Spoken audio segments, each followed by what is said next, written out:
Selamat malam Jebret Tim, Panit Bulu Tangkis Indonesia PBINA kembali lagi menemani kalian semua malam hari ini. Dan yang jelas kita akan mengupdate bagaimana persiapan atlet Indonesia untuk menghadapi BWF World Championship yang akan berlangsung 2 minggu lagi di Tokyo, Jepang. Seperti biasa, ada dari anggota PBINA malam hari ini ada Coach Andre dan tentu saja ada bintang tamu yaitu Delia. Siapakah Delia ini? Delia adalah jurnalis, jurnalis handal pokoknya udah malang melintang di dunia tepok bulu. Nah, perkenalan dulu boleh dong Coach Jebret Tim. Delia ini siapa gitu? Halo, nama saya Delia. Saya dari sebutin media boleh? Boleh. Saya dari media bolasport.com. Terus saya udah jadi wartawan sport itu udah dari 2008. Jadi bisa dihitung sendiri saya udah berapa lama? 2008. Iya. Gue udah kenal luar dalam. Jadi tahu. Gosip saya tahu. Iya, tahu. Gosip saya aja tahu. Iya. Ya kan banyak diomongin jadi ya yang terkenal apa gitu bule kan. Jadi, Oh, nah berarti udah ngomongin bule berarti udah dekat gitu kan. Kalau dulu main idola berarti dong. idola karena dia tuh apa ya kan unik ya maksudnya ya biasalah kalau kaum hawa tuh kalau main kan apalagi selain permainan bagus juga ini kan penampilan kan terus oh ya itu kok ini apa kalau main pipinya tuh merah-merah gitu oh itu namanya bule oh iya ya udah paling lebih seputar kayak gitu terus juga dia mainnya waktu pas zaman dia main jago juga cuman sayang aja di pelatnasnya sebentar kayak gitu. Tuh, kacamata Delia melihat Coach Andre. Oke. Mau nge-punch nggak? Mau roasting balik nggak? Nanti aja deh. Andre malu-malu. Nah, kalau di zamannya Delia sendiri, yang siapa di angkatan bulu tangkisnya siapa? Dulu sih masih zaman ada Markis Kido ya. Markis Terus Kido. masih ada Taufik Almarhum dulu. ya, Taufik. Masih Taufik Hidayat masih ada. Terus masih ngelihat Flandi Limpele juga waktu pas pertama masih jadi wartawan main ke Platnas. Oke. Nah, jadi ya yang senior-senior yang legend-legend sempat ngelihat lah gitu. Dekat sama Taufik, manggilnya pakai AA gitu? Ya karena teman-teman pada manggil A ya udah ikut-ikutan Ikutan A. aja. Tapi Semua dia juga manggil A. dipanggil A juga dia nggak marah ya udah. Tapi kadang-kadang suka ceplosan Mas Taufik ya udahlah nggak apa-apa lah. Dia Oke. nggak masalah kok. Lagi ulang tahun hari ini. Oh ya Taufik. Agustus ya sekarang. Happy Selamat birthday ulang tahun. Alpik. Semoga sehat, sukses terus. Tapi by the way, kenapa dipanggil bule sih? Gak tahu. Ya itu karena pipinya Merah itu. merah-merah itu. Terus Terus main merah gitu? Apa waktu makan, waktu sebelum latihan makan? Pakai apa blush itu? on. Saya sebenarnya. keringetan dia kan Keren tuh pakai ngejar-ngejar. blush on. Pakai belasan. Oke, balik lagi soal bulu tangkis Jebret Tim. Jadi sudah ada drawing yang keluar hari ini ya. Wah, luar biasa.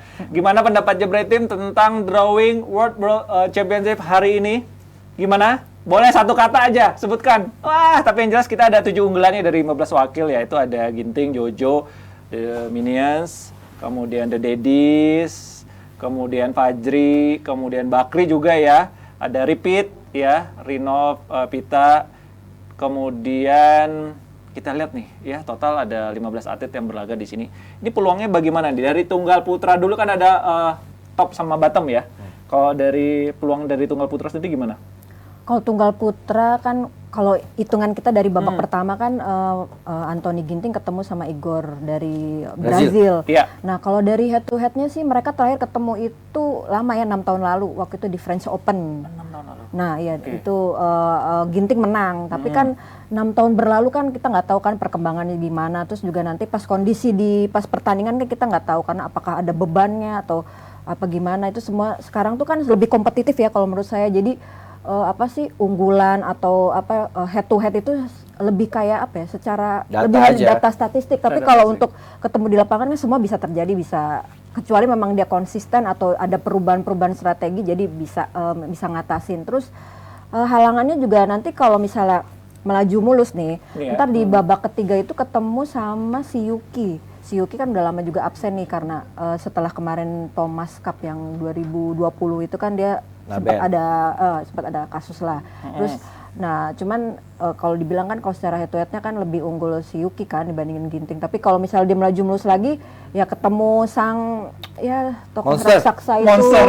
Excelsen Excelsen, yang ya. banyak menghalangi waktu pas di Indonesia Open, di Indonesia Master kita kehalang terus. Jadi memang waktu pas Singapura Open menang karena memang Excelsen kan absen. Oke. Jadi ya memang juga Excelsen juga jadi lagi bagus-bagusnya gitu secara postur juga dia oke, terus juga permainannya juga ya kayaknya semenjak dia di Dubai itu kan dia sparring sama atlet-atlet lain. Nah itu dia kalau tuh. menurut saya tuh plus minus bagi dia tuh bisa jadi kayak curi-curi kekuatan gitu. Kekuatan gitu ya. Jadi ya maksudnya secara bahasa juga dia bisa belajar bisa bahasa Mandarin juga kan, karena dulu waktu kekuatan tunggal putra itu di Cina kan. Ya terus dia belajar, dia pinter juga sih dengan strategi, dia bisa belajar bahasa Mandarin biar bisa belajar. Terus akhirnya dia juga sparring partner yang di Dubai itu. Terus ya udah jadi secara permainan dia kaya lah, bisa menghadapi berbagai pemain-pemain, karakter Tipe-tipe pemain-pemain. ya. Jadi dia terutama pemain-pemain Asia, jadi dia udah tahu karakternya gimana. Terus ditunjang dengan posturnya yang bagus, mentalnya juga lebih mantep. Jadi menurut saya dia memang salah satu yang memang harus ditaklukkan di tunggal putra dunia saat ini. Mudah-mudahan bisa tuh. Tapi Kalau- kali ini saya jago ginting. Why? Confident Kenapa tuh? naik Confident juara naik, Singapura naik. Open. Kenapa? Sekarang Selain itu? ada waktu untuk persiapan. Semoga lah sekarang nih si alien ini kalah. Udah Kalahnya sampai di waktu raket yang tuh, tepat. Ah, iya. World Champ Oke. gitu. Tapi ada hadangan kayak Igor, kemudian ada siapa lagi? George Shiuchi. Julian, iya kayak gitu lewat lah itu ya. Ya kalau ginting stabil konsisten mainnya kayak Singapura Open, kita sih Optimis ya? Optimistis. Optimistis. Gitu. Oke. Sementara kalau lu lihat dari Jojo sendiri gimana? Dia menghadapi Popov ya, Prancis, Thomas Junior Popov. Nah, kalau ini yang Prancis ini nggak bisa dianggap remeh juga. Oh, Prancis bisa dengar remeh. Why? Popov itu salah satu yang lagi naik juga. Dia kemarin dapat medali juga European Championship. Oke. Dia juga dapat medali. Itu kalau lengah sedikit bisa kalah sama itu. Lengah sedikit bisa kalah karena dia juga latihannya juga nggak nyaman di Prancis tuh. Dia keliling juga. Keliling-keliling juga tuh. Si Popov kan adik kakak kan tuh. Iya. Iya. Pelatihnya bapaknya. Iya, udah keluarga aja tuh. Keluarga ya bener. Nah, Oke. terus itu emang kalau lengah bisa kalah karena itu juga kemarin di Indonesia Open mainnya bagus. Oke. Popov itu hampir menang sama Liu Ken kan. Yes. Nah, ini di grupnya apa ya? Di grupnya Jojo ini di top half-nya ini ada Tom Popov, kemudian ada dari Thailand, Jerman, Cina. Nih sejauh ini kalau ngelihat Popov seperti apa? Kalau Popov kan, kalau ini kan saya bicara data ya. Kalau bicara data kan kalau kemarin ketemu sama Jojo itu di Swiss Open dan itu kalah ya. Jadi 1-0 lah kan. Yang kalah ya Pak Jojo? Yang kalah Popov. Popov, oke. Nah, terus akhirnya kan Jojo juara di Swiss Open. Yes. Nah, cuman memang kita memang perlu melihat konsistensi dari Jojo sih, karena kan Jojo kalau ngelihat saat kita lagi mengharapkan dia permainannya masih tidak sesuai yang diharapkan. Tapi pas kita ya udahlah, nothing tulus aja, terus peluang ada, malah dia bisa melaju. Jadi sekarang lebih kayak konsistensi, dan dia tuh sadar kalau main tuh kok saya suka kebawa permainan lawan ya. Terus saya tuh nggak puas nih kalau ketemu pas misalnya kalah, saya nggak puas dengan permainan saya. Jadi sebenarnya tuh Jojo tuh sadar, cuman kadang mungkin dia sering terbawa permainan seperti itu, atau mungkin kebawa beban. Jadi sebenarnya kejuaraan dunia, apalagi ini grade 1 kan turnamennya, jadi ya pasti atmosfernya beda, dan catatan di atas kertas tuh hanya sekedar data aja. Jadi ya kita Anything berharap can happen. konsistensi dari Jojo itu memang perlu dilihat, karena kan Swiss Open juga bukan turnamen yang masih super 300 ya, belum super 500. Jadi konsistensinya masih perlu dilihat deh. Walaupun pokoknya terakhir dia waktu dapat medali emas Asian Games itu dia belum dapat feel untuk Balik lagi turnamen kayak besar gitu. ya. Jadi kayak kita hilang memang gitu ya. butuh. Karena ini kan kejuaraan dunia, semua orang bersiap kan. Iya. Semua orang pasti bersiap. Inkonsistensinya kenapa itu, Andre, kalau menurut Andre? Ya mungkin juga ada faktor juga karena pertandingan mepet-mepet, nggak ada persiapan, karena stamina, mental, fisik, boring juga pertandingan mulu, capek juga, makan juga mungkin nggak dijaga atau gimana. Karena kalau di pelatnas pasti ada dokter gizi. Iya. Kalau di luar nggak ada kan? Nggak ada. Ya kalau Oh, misalnya Pro ya. suplemennya habis, ya mau nggak mau cari sendiri. Oke. Ya mungkin juga kalau kadang-kadang mager. Iya mager kan, belum Ojol, tentu ojol. bisa bahasanya, misalnya Mandarin. Kita datang ke apotek sana juga nggak bisa mau ngomong apa. Mau Itu ngomong kalau apa. sendiri ya, kalau lantas beda lagi ya. Iya. Nah, oke, kita lihat nanti ini di top half-nya juga ada selain Ginting ya, ada Jojo juga, kemudian ada Chico nih. Wow, Chico lawan Seyong nih, nama yang tiba-tiba muncul di detik-detik terakhir. Chico undangan ya, dapat undangan. Ini kalau melihat lawannya dari Malaysia, seperti apa yang dilihat? Ong Zeyong itu sekarang lagi bersinar gitu. Jadi dia kemarin sempat nganter Malaysia waktu dapat di bergu campuran di Commonwealth Games. Terus juga dia waktu di kejuaraan bergu Asia juga dia bawa Malaysia juga. Waktu itu ngalahin Indonesia tuh di final, yang di situ ada Chico juga di situ. Oke. Terus secara head to head kalau individu lebih unggul Eng Zeyong ini. Terus dibilang iya unggul belum lama lah, pokoknya masih kompetisi tahun ini. Terus juga Eng Zeyong ini kan lagi kayak dielu-elukan sebagai penggantinya Lee Chong Wei, karena kan Lee Zijia dulu kan sebenarnya Lee Zijia, cuma Lee Zijia kan sekarang hitungannya udah di luar BAM kan, di luar saya bulu tangkis Malaysia. Terus jadi diharapkan, terus kemarin akhirnya secara nggak terduga bisa ngalahin Loh Keun Yew juga, terus dia dapat perak kalah dari Lakshya Sen. Jadi nggak potensial sih kalau ngeliat gitu, tapi ya mudah-mudahan sih tekanan itu bisa menjadi keuntungan buat dari Chico gitu. Chico juga kemarin kan juara master juga dibilang sama pelatihnya dia masih ada tekanan waktu pemanasan kan kelihatan tegang. Jadi ini seperti kayak adu inilah kemapanan kesiapan aja. Karena sama-sama jam terbangnya juga belum banyak nih dua pemain ini gitu. Sebenarnya berpotensi sebenarnya saling mengalahkan. 50-50 peluangnya berarti. 50-50 dan Seong ini tahun ini termasuk lumayan stabil. Di India dia ada juara Super 300. Kemarin di Singapore Open quarter. Commonwealth Games dia ada medali perorangan, main bagus juga di bergu tim event. Tapi kan ini sama-sama pertama kali nih dua-duanya nih kejuaraan dunia. Mentalnya beda lagi, kita nggak tahu, kita lihat di lapangan nanti. Kita doakan ya Jebret Team ya, semoga Chico ini bisa lanjut lagi, bisa mengulang prestasinya seperti di Malaysia kemarin. Nah, ini terakhir nih, ada satu namanya ada di top half ya, bottom ya, paling bawah. Di bottom ini ada Tommy Sugiarto, yang dilawan adalah Kun Lafut dari Thailand. Kalau lihat persiapannya Tommy, dia bisa bagus, harusnya dia masih bisa ngatasin. Tapi ini Kun Lafut juga kan bagus. Dia juga lagi naik rising star juga nih dari Thailand nih Kun Lafut ini. Nah, gimana persiapannya Tommy? Tommy persiapan kemarin dari sono ke Rawamangun. Sepeda. Di sepeda. Iya. Gila, PGBK juga. Lari balik. Starling kali dia. Mas Tommy kemarin kita undang loh. Terima kasih latihan luar biasa. Tergantung persiapannya Tommy. Terus juga ini kan Tommy kan umurnya juga nggak muda. Ya, dia harus fisiknya harus siap. Bagus. Segala-galanya sih, apalagi dia nggak ada yang jaga kan sekarang sendiri. Benar-benar harus gimana tuh di lapangan mikir sendiri. Manage ya. Oke. Bisa lah Mas Tommy ya. Delia mungkin ada pandangan sendiri soal Mas Tommy selain usia ya. Kemarin dia sebenarnya cerita tuh mau pensiun, tapi karena ada sponsor, dia perpanjang lagi gitu. Dan ini menjadi kesempatan lah terakhir dia katanya. Kalau Tommy, kalau secara permainan itu dia lebih kalem ya. Memang mungkin karena memang pembawaannya kalem. Tipikalnya rally kan Tommy. Iya, jadi dia harus bisa bikin lawan nggak sabar aja. Jadi kalau udah nggak sabar bisa dia nyerang gitu. Tapi memang kalau di luar pelatnas kan mungkin kayak Bulet tau kan kurang ke kontrol gitu. Terus apalagi katanya dia sendiri, dulu kan dia masih ada pelatihnya kan. Nah jadi ya perjuangan dia ya cukup luar biasa lah. Maksudnya untuk bisa mengikuti persaingan tuh udah cukup bagus bagi dia. Jadi sekarang tinggal dari dia sekarang sendiri, semua tinggal tergantung dia sih, karena dari lawannya sendiri gimana? Kun Lafut itu kan bisa dibilangnya bocah ajaib ya. Bocah ajaib Thailand gitu, karena dia waktu itu 3 kali beruntun tuh jadi juara dunia junior. Dan dia bisa main mix loh, bagus main mix. Jadi nggak main-main gitu ya. Terus ya kayaknya buat ngalahin dia tuh kayak butuh usaha keras juga. Butuh effort gitu. lagi ya. Karena dia kok kesana kemarin ngejar juga, stamina juga oke, terus mental juga oke. Jadi memang lagi bintangnya sekarang ini sama kayak Lakshya Sen gitu ya. Jadi bisa lah susah banget gitu loh. Kecuali kalau dia memang ada faktor lain gitu. Kejuaraan dunia tahun lalu dapat medali dia, perunggu Kun Lafut. Oh iya. Kun Lafut. Yang 2020 2021 ya? 2021 ya, 2021. Terakhir yang Indonesia nggak kirim.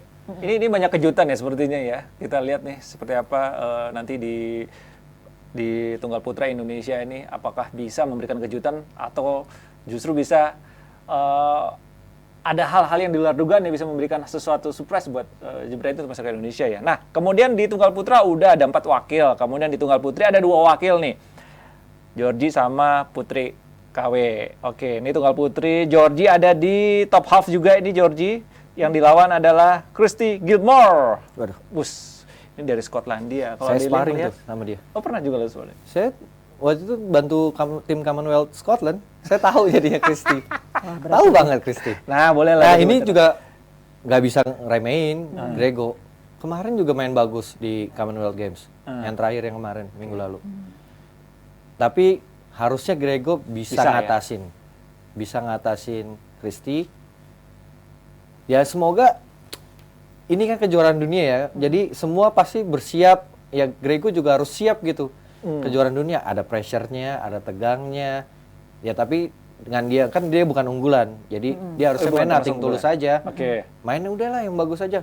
Tahu juga kemarin di Malaysia Open, di Singapura Open dia main bagus kok. Bagus. Iya. Maksudnya nggak usah seleksi beban deh. Apalagi lawan yang ditunggu sudah ada tuh Akane. Yang bagus. Tapi kan menang 2 kali kemarin. Iya, menang 2 kali. Menang 2 kali, buktinya kan dia sebenarnya bisa gitu. Nah, Tinggal itu dia gimana dia mikirin beban-beban itu apa? Ya udahlah main bagus aja, yang penting main bagus, hasil juga ngikutin gitu.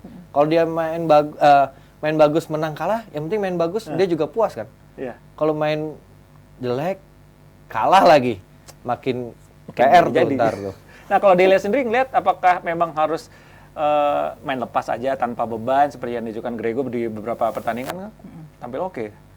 Grego sih sempat bilang katanya, saya merasa permainan saya udah lebih baik, saya udah apa yang pengen saya mainkan tuh udah keluar semua gitu. Ya mungkin karena Rioni itu kan dulu pernah ngelatih di Jepang, dan Jepang tuh walaupun pemain-pemainnya posturnya kecil tapi kan daya juangnya tinggi kan. Nah mungkin tuh bisa jadi salah satu resep gitu dia bisa ngalahin Akane Yamaguchi, karena Rioni juga kan ngelatih tunggal putri dulu pernah kan. Tunggal putri Jepang maksudnya. Nah ini kan udah 2 kali menang, mudah-mudahan di kejuaraan dunia bisa dapat lagi lah, karena Grego juga kan berpotensi. Dia cuman kalau saya ngeliat tuh harus bisa lebih lincah aja gitu, karena sekarang juga kan waktu pas kemarin sempat lihat latihannya tuh dia latihannya udah mulai keras lah, jadi udah kayak mulai latihan beban, terus latihan fisik speednya kesana kemari, jadi biar lebih lincah gitu. Terus juga secara mental dia kayaknya kayak udah mulai muncul pede gitu. Jadi kalau misalnya dia bisa ngatasin itu, mudah-mudahan dia bisa melaju lah. All out ya. Nah, sementara Putri KW juga jadi sorotan setelah dia dapat izin lampu hijau dari polisi ya. Kemudian dia balik ke pelatnas. Dapat sorotan karena permainannya katanya bagus. Itu kalau dilihat sendiri, lihat gimana itu?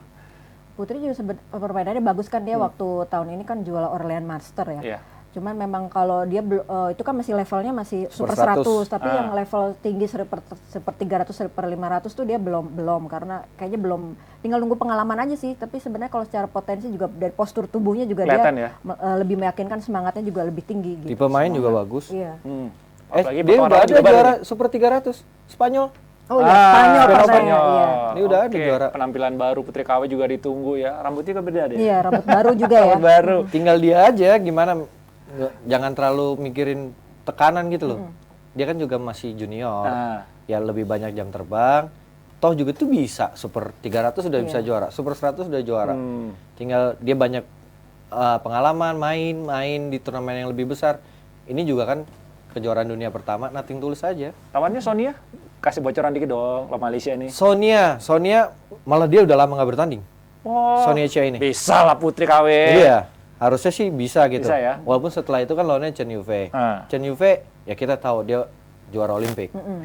Juara lagi banyak juara gitu. Tapi ya udah nothing tulus aja. Main gimana, yang penting main bagus, menang kalah kita puas kok. Kalau main bagus kalah pun kita juga tetap support gitu. Apalagi kalau teriak-teriak di studio ya. Komentator reaction ya. Oke, tunggal putri aja 2 wakil dari Indonesia. Mudah-mudahan Grego sama Putri KW dapat memberikan yang terbaik ya. Melaju sampai babak berikutnya ada main tanpa beban. Kata Delia seperti itu. Kata Grego kan harusnya all out aja. Nah, ini ganda putra nih, ada 4 ya. Dari Dominance dulu deh. Ini lawannya dari Ukraina, Genoy, dia ini Bay ya. Ganda putra Bay sebenarnya. Iya, itu kok bisa banyak Bay sih sebenarnya. Ini banyak yang mempertanyakan juga nih sebenarnya. Kenapa banyak Bay sih? Mungkin sepertinya banyak mundur karena kan kalau untuk pemilihan kejuaraan dunia itu kan ada 64 ya, 64 dari setiap sektor. Nah, terus itu juga dilihat dari peringkat. Nah, kalau dari peringkat sama, jadi masing-masing sektor tuh maksimal 4 ya. 4, 1 sampai 25 ada bisa 4. Iya, terus yang 3 ini kan memang lolos. Terus kalau yang 1 Fikri Bagas undangan ya, dapat undangan. Jadi ya kayaknya sih sepertinya karena ada yang mundur-mundur ini jadi akhirnya jadi dapat baik gitu. Nah, harusnya mundur-mundur ada reserve-nya nggak sih? Ada reserve-nya. Pasti ada. Yang misalnya kalau ada yang mundur, siapa nggak harus di negara yang sama. Misalnya di bawah Misalnya dari Malaysia mundur, ya bawahnya mungkin Singapura. Singapura diundang, mau ikut nggak? Kalau nggak mau, ganti lagi yang di bawahnya di bawah. Terus gitu ya. Terus Sampai akhirnya bye. Nggak ada yang mau berarti. Nggak juga sih, tapi kayaknya sih setiap World Champ, tiap unggulan dapat bye. Oh gitu. Semua unggulan, lihat di semua sektor pasti unggulan. Oke. Unggulan bye. Ya, Indonesia, The Minions, ya lawannya bye. Fajri juga bye.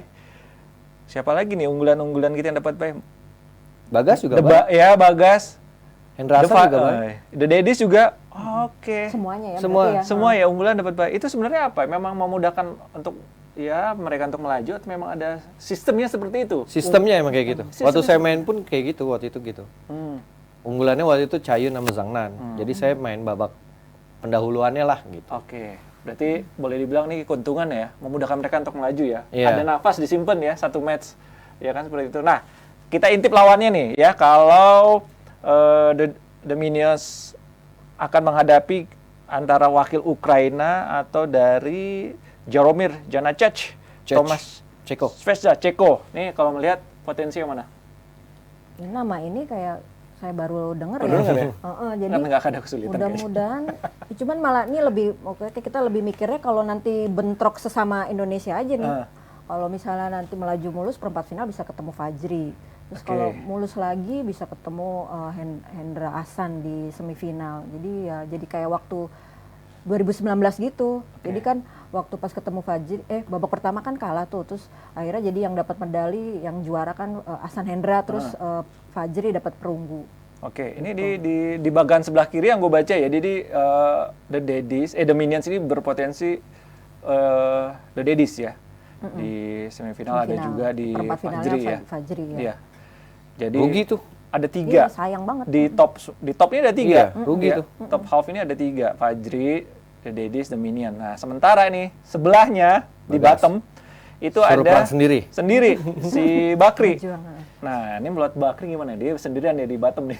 Dilihat. Ketemu Bakri kan Ketemu antara Scotland sama Meksiko ya. Job Castillo, Luis Armando, Montoya. Ini pebalap apa bukan sih? Ada Alexander Dan sama Adam Hall ini.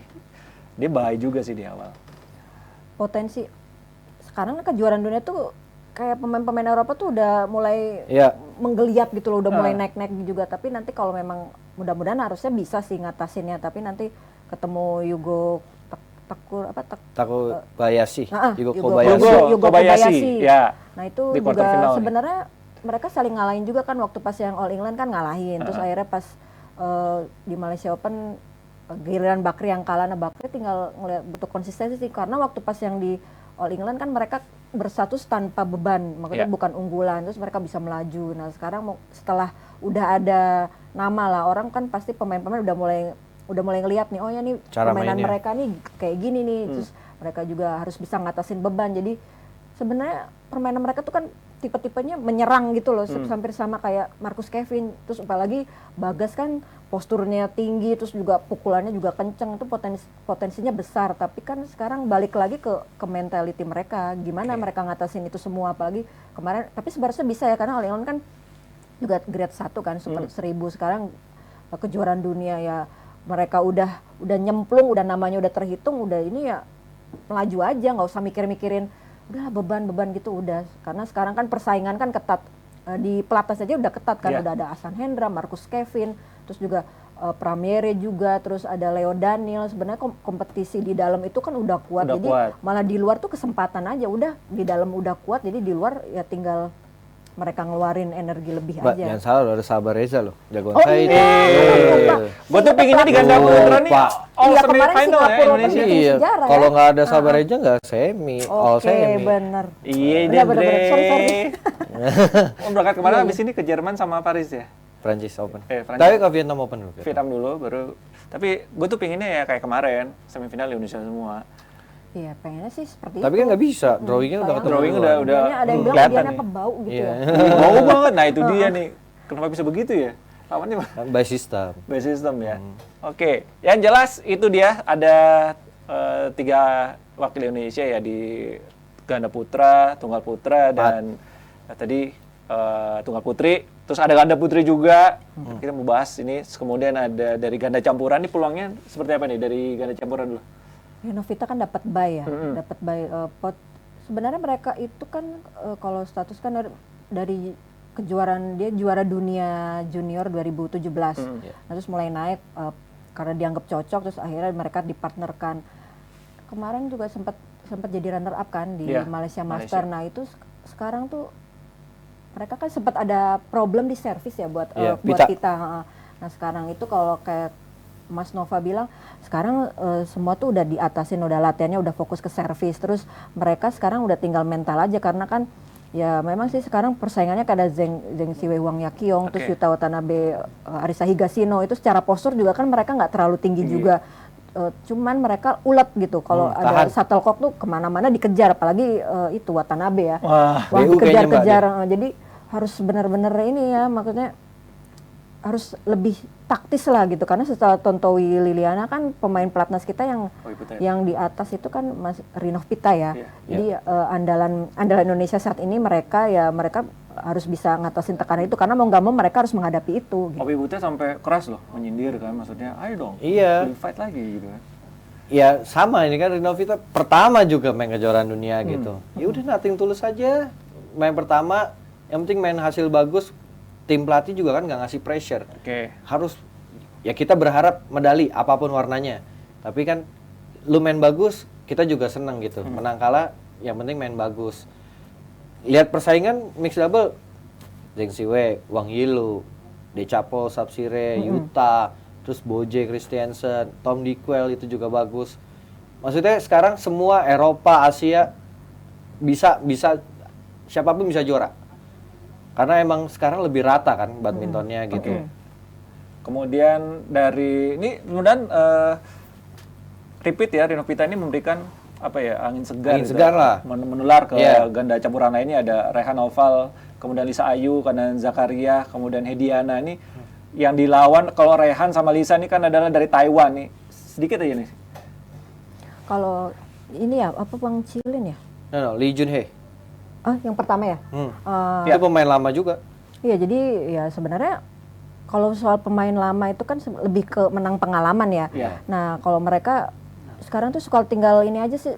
Karena sekarang kan saya melihatnya kompetitif banget ya. Maksudnya di berbagai sektor tuh semua bisa dapat gelar juara, itu potensinya gede, nggak kayak dulu kan dominasi misalnya ganda campuran tuh di negara mana atau tunggal putra di negara mana. Nah, sekarang tuh kan kompetitif. Jadi peluang karena kompetitif itu ya udah kita bisa mengambil peluang itu ya dengan bisa mengatasi. Waktu itu cerdas di lapangan deh, pas misalnya melihat situasi seperti itu ya harus bisa gimana strateginya menerapkannya itu, terus komunikasi kayak gitu kan, lebih komunikasi gitu, karena misalnya udah nonton videonya nggak tahu ya nanti pas di pertandingan permainannya beda lagi kayak gitu. Jadi harus bisa ngakal-ngakalin gimana nih kalau udah begini, harus bisa bermain taktis dan cerdas lah gitu. Semua tim ganda campuran semua main pertama kali kok. Jadi intinya all out aja all out tanpa beban beban aja. Beban aja. Iya. Ini pertama kali kejuaraan dunia, turnamen yang mimpi kita lah buat main. Ya udah all out aja, main bagus, kalah menang, kita support kok pasti gitu. Kita dukung juga dan doakan pastinya, cari pengalaman kan. Iya. Berjuang yang bagus ya Indonesia di World Championship ini. Tapi yang jelas dari 15 atlet yang berlaga nanti ada yang harus mundur ya, 3 ya. Yang dicoret istilahnya seperti itu. Ini alasan PBSI menarik mundur 3 waktu itu kenapa ya? Kalau Cesar kan kemarin waktu pas itu cedera ya, cedera lutut ya, robek. Bukan robek, betis ada apa yang robek. Terus Putri Saika di lutut. Terus kalau Michelle itu di pinggang. Jadi kemarin kan Rioni bilang, menanyakan mereka tuh dimasukkan karena memang udah diproyeksikan kan, mereka maksudnya unggulan lah, maksudnya diunggulan di Indonesia dan udah masuk lolos. Nah tapi setelah itu dalam perkembangannya kan itu menunggu melihat proses latihan gimana nih, oke nggak, terus mereka siap nggak untuk menghadapi itu. Nah ternyata pas ditanya mereka belum siap, ya udah daripada ngirim terus juga malah menambah beban cedera lagi, ya lebih baik memang recovery harus dulu. Harus ada yang dikorbankan dulu ya, karena turnamen besar juga masih banyak, jadi lebih baik benar-benar biar 100% baru deh. Jadi intinya memang karena murni cedera ya. Dan Putri kan lama itu cederanya, udah 1 tahun. Nah, kalau Michelle baru kemarin Indonesia Open, Vito kan juga baru Malaysia Open. Maksudnya mungkin PBSI lihat gimana sih recovery-nya. Kalau emang udah siap, kita daftar, tinggal berangkat kan, karena emang namanya udah masuk.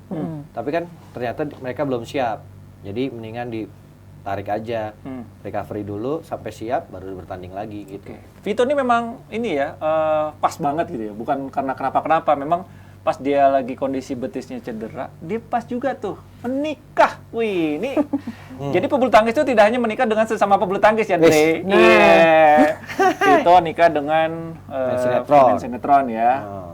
Kemarin Kevin juga tuh, trending topik, menikah sama anaknya pengusaha. Wah. Lamarannya di lapangan bola. Lapangan bola. Itu nggak lapangan Padahal dia badminton ya? lapangan badminton. Dia sebenarnya kenapa, Dre? Hah? Gak ada yang segede gitu kali lapangan badminton ya. Lapangan Kurang gede. Iya, dia kan harusnya di lapangan badminton ya. Mungkin dia mau pertama kali yang pakai Gitu lapangannya. ya. Gitu. Itu kalau apa ya? Kalau melihat perjodohan mereka nih, memang jam terbang atlet itu nggak hanya lingkup di lapangan bulu tangkis saja ya, tapi Iya. udah kemana-mana. Ya tergantung gaulnya main sama siapa. Mungkin Kevin ada gaulnya sama siapa, Vito ada gaulnya. Tapi ya lingkungannya mereka aja gitu. Ya kebetulan Kevin dapatnya anak pengusaha, Vito kebetulan dapat anak Pemain sinetron. Ada yang dapat pramugari, ada yang dapat atlet sesama, ada yang dapat model kali, nggak tahu. Oke, Gitu. susah ditebak ya. Susah. Gitu ya. Lagi nyimak nih saya. Tapi kalau ini dari mata jurnalis ya, Delia melihat kayaknya pebulu tangkis sekarang tuh selain karena prestasinya, di luar itu juga mulai Dikulik-kulik. dikulik-kulik juga nggak sih? Banyak viewersnya nggak sih dari Iya. jurnalis? Kayak badminton lover sekarang kan bisa dibilang banyak ya, banyak dan menggila, jadi kayak K-pop juga kalah deh gitu. Militan. Wah, Benar ini sampai saya tahu Waduh. bule nih, maksudnya kehidupan pribadi dia, Waduh, maksudnya di luar lapangan tuh, waduh. karena ada yang ngulik-ngulik gitu di Instagram, Emang jadi gimana ya? Kayak misalnya bule nih, misalnya nikah sama siapa, terus ternyata ada kisahnya begini-begini. Itu tuh ada aja gitu, maksudnya kok ada aja yang tahu gitu. Dan padahal kita sebagai jurnalis kan lebih melihatnya prestasinya dia, paling kalaupun kehidupan di luar pribadi mungkin hobi, keluarganya siapa, pelatih kayak gitu. Tapi karena badminton lover tuh mungkin karena ngefans ya, jadi dikulik-kulik gitu, siapa sih misalnya mantan pacarnya. Misalnya iklan atau apa kayak gitu. Jadi maksudnya kita justru tahu itu dari badminton lover. Terus kalau misalnya kita salah nulis nih, misalnya nanti ketemunya Dikoreksi ketemu sendiri. sama ini, Mbak salah gini. Oh ya, maksudnya di satu sisi kita sebagai jurnalis harus Terbantu lebih lah. akurat gitu. Tapi kalau di sisi lain kadang Lumayan terbantu kan, kadang agak sedih ya, terbantu gimana ya, karena sedihnya tuh gini, kan kita tuh sebenarnya lebih pengen memfokuskan prestasi mereka, terus kok kalau misalnya terlalu pribadi gitu, khawatirnya mengganggu konsentrasi pemain gitu, jadinya takutnya jadi sindrom star gitu loh, jadi kayak aduh saya bintang nih, jadi kayaknya malah merasa udah besar gitu, jadi kayak kewajiban dia sebagai pemain agak agak sedikit terlupakan kayak gitu, karena kan sekarang Instagram segala macam, di YouTube channelnya segala macam ada, jadi ya udah. Tapi kalau di satu sisi keuntungan juga, jadi kalau ada keuntungan misalnya ternyata dulu si ini dulu begini loh, jadi ada background lah gitu. Ini. Jadi seandainya kalau mau nanya yang sensitif, jangan deh, lebih baik kita nanyanya yang lebih ke ini, takutnya jadi ya kan kadang misalnya kamu pengalaman kan, misalnya ketemu sama wartawan yang kayaknya ngulik-ngulik banget deh, padahal kan sebenarnya saya lebih pengen ditanyain, pasti kan lebih senang soal prestasi, kalaupun luar kan paling keluarga kayak gitu. Tapi kalau nanya yang kamu kenapa sih putus sama ini, nggak semuanya orang seneng gitu. Nah mungkin bule nggak masalah ya. Nggak masalah. Kalau perlu saya ucapin sekarang di sini. Oke, ini menarik ya, karena sekarang nih pebulu tangkis khususnya ini atlet ya, banyak disoroti selain prestasi karena kehidupannya juga. Kalau Andre sendiri melihat zaman dulu lo ketika main itu, ada nggak segila sekarang ngirimin bunga ke hotel, hadiah ke hotel seperti itu? Apalagi medsos juga semakin heboh sekarang. Saya kan transisi tuh, masa dari belum ke ada kan. Sampai ke hotel enggak, tapi kalau kita di hall, kadang-kadang ada yang ngasih souvenir. Sampai ngasih souvenir gitu, ada aja. Terus juga dulu nggak segila sekarang lah. Maksudnya kalau sekarang sampai sepatunya dia tahu harganya. Serius? Iya, sepatunya lagi dipakai yang ini, harganya segini. Itu ada account-nya lah. Wih gila, sampai sepatu aja dikepoin kan.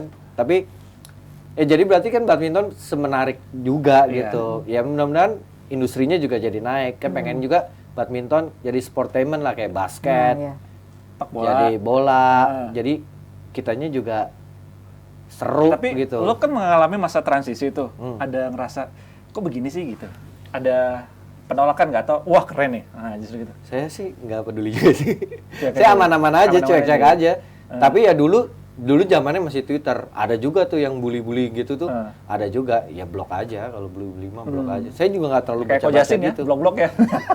Ya blok aja cek gitu. Iya, Kalau iya, nggak iya. baca paling gitu. Apalagi waktu saya jadi pemain independen gitu, bayar sendiri semua. Ada yang ngomong, wah ngabisin duit negara nih katanya. Ya orang duit sendiri. Ya enaknya juga kan saya bacanya, balesnya. Oh dulu saya pakai duit sendiri, gimana? Oke. Udah, habis itu dia nggak bisa bales lagi. Tapi ini jurnalis gue pingin tahu ya. Jadi viewers itu lebih banyak nggak sih untuk entertainment di bulu tangkis ini ketika lo bikin?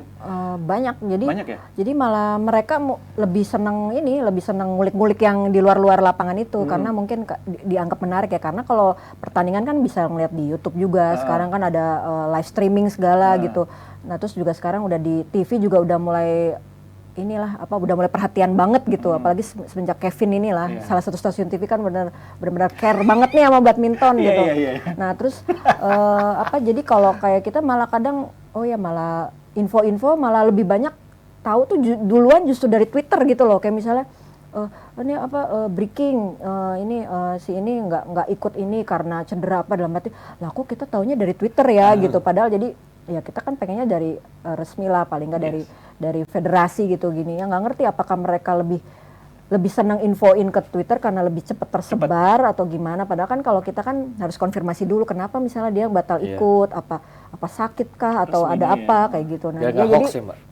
jadi kayak apa ya, antara positif negatif sih. Kalau dari positifnya info cepet, tapi di satu sisi kan kita juga Belum tentu benar. jurnalis kan harus tetap harus bisa independen, cek and recheck dulu, jangan tahu-tahu langsung ngeberitain gitu kan, jadi kayaknya sumber di Twitter kan kayaknya apa. Sedangkan kalau misalnya nyoba nih kontak bule, terus misalnya bulenya lagi di luar negeri atau apa kan susah, akhirnya jadi mau nggak mau cuma nulis dari Twitter. Jadi kadang ya karena kebutuhan itu informasi orang banyak baca gitu, terus viewersnya banyak, jadi Mau nggak mau ya ya. kita harus ngikutin arus juga gitu. Ini Ya, sama nih, bantu kalau kita mengelola ngomongin aja. medsos nih, kalau kita lihat di Tim ya, medsosnya Gracia, wah, main bulu tangkis, selesai bulu tangkis ke badminton tuh nggak pakai lama jedanya, cepet banget belajarnya, karena dia ingin mewujudkan impian dari mamanya. Wah, ngeri banget ya ampun. Itu memang bisa jadi nggak sih? Kalau Secepat itu buat kali switch. ya menurut saya sih buat social game aja lah. Dia kan juga mainnya juga sama selebriti kan sekarang. Mungkin selebritinya juga kadang mau main badminton, kadang mau main tenis. Tapi kan basically dia Kan main beda sebenarnya, cetak sama swingnya sama beda. ini. Swingnya swingnya beda karena kan tenis harus pakai satu tangan Ah. gitu. Kalau badminton kan banyak pakai wrist kan. Nah, tapi basically kan dia udah tahu gimana cara main swingnya. Oke. Nah, terus juga dia kan tinggal pukul bola, timing dia udah ada, feeling udah Udah ada. ada. Tinggal nggak pakai wrist, nyampe pakai bahu doang udah. Ya udah gitu doang, Grace mah udah tahu cara mainnya gitu. Kalau belum tahu lihat deh, coba dijebretin di Instagramnya Grace. Wah gokil, cepet banget gitu kan. Yang pemula aja yang sudah berapa kali lihat mereka main bulu tangkis tiba-tiba ke tenis agak susah gitu. Tapi ini kayak cepet banget peralihannya. Ini kalau Delia lihat seperti apa nih? Kan kayak dia buat hiburan kali ya, Refreshing. pelepasan gitu loh. Iya, Makanya kan dia refreshing. udah pensiun kan, udah berpuluh-puluh tahun berkutat di Dengan bulu mamanya. tangkis. Terus dia juga ingin mewujudkan keinginan mamanya. Jadi kayak dia kayak buat waktu buat keluarga ya, dia dengan itu. Dengan itu, Kalau ya. saya melihatnya seperti itu sih. Mamanya pas disorot juga happy banget. Mungkin sparring sama mamanya. Ah iya. Mungkin, bener ya? Ya, Sparring ada sama mamanya. waktu itu. Ketemu yang waktu itu di Instagram sih latihannya sama ada pelatihnya. Nah. Cuma ada mamanya di situ. Mamanya udah ya kali lu ajak main bulu Ya nggak kali aja mamanya seneng gitu ngelemparin bola. Ini kan cita-cita dia katanya. Iya. Siapa tahu nanti ganda sama mamanya ya. Oke, terima kasih Delia, terima kasih Kasih, Coach Mas Andre, terima kasih Jebreti yang sudah nonton BB Ina. Terus support ya atlet bulu tangkis Indonesia yang berlaga nanti di BB World Championship. Semoga bisa mengharumkan nama Indonesia. Sampai ketemu di BB Ina minggu depan. Bye bye. Bye.